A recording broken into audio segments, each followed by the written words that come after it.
Hey guys, today I'm going to show you how to set up custom ranges for Proxy Professor. The first thing that you want to do is navigate to your Proxy Professor folder.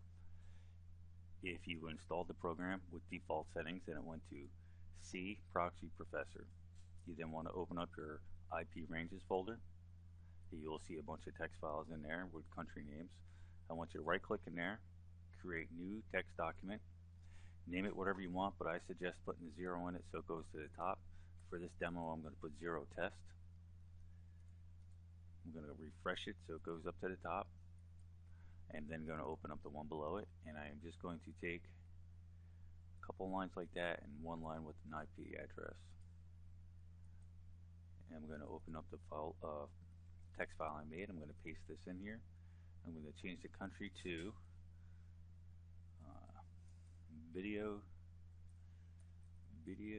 demo test. I just type in video,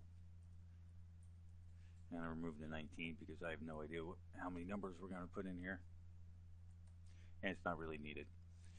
So basically the gist is you want to do a range, whatever your custom range is. Over time, as you're scanning, you're going to realize that some ranges go up and down daily, hourly, sometimes weekly. So instead of sitting there and typing them out each time or looking through all the other countries and finding the correct ones and selecting them, you set yourself up with some custom ranges. So I'm going to show you how to do that. So obviously, in this case, what I'm going to do is I'm just going to make a couple of 255 ranges. So this is 0, and that's 255. And I just want to tell it what port, so I'm going to put a pipe in that. For those who don't know, that's the shift key and the backwards slash key, and that provides a pipe.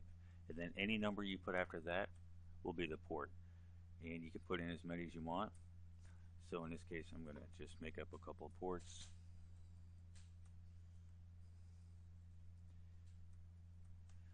Just like that.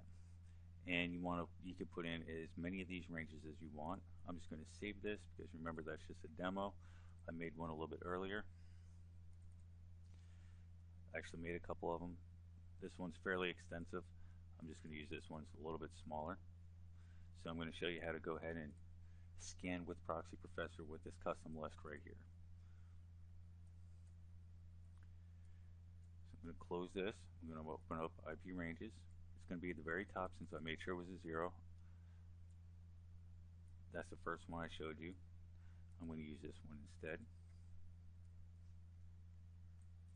At this point, I have to make a decision. Do I want these to write to the hard disk?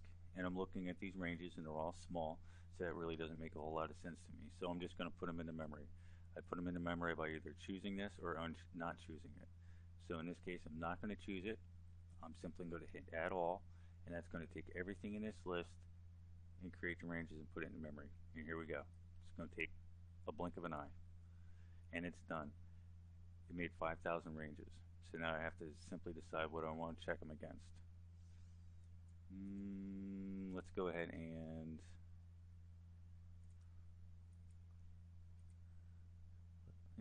let's go ahead and use a proxy judge. So here we go.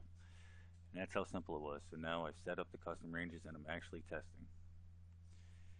By the way, I just made these ranges up. I have no idea if they're any good or not.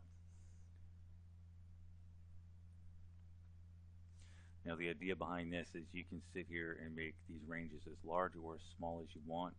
Sometimes instead of having the full 255 in that range, you might just want to have 100 that you know the best 100 in the range, or 10 or 20 or whatever, or you want to make these 60,000 ranges or 100,000 ranges.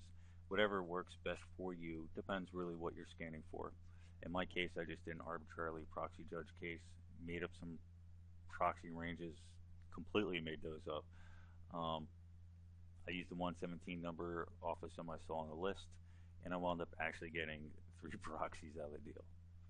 And that's pretty much how easy it is.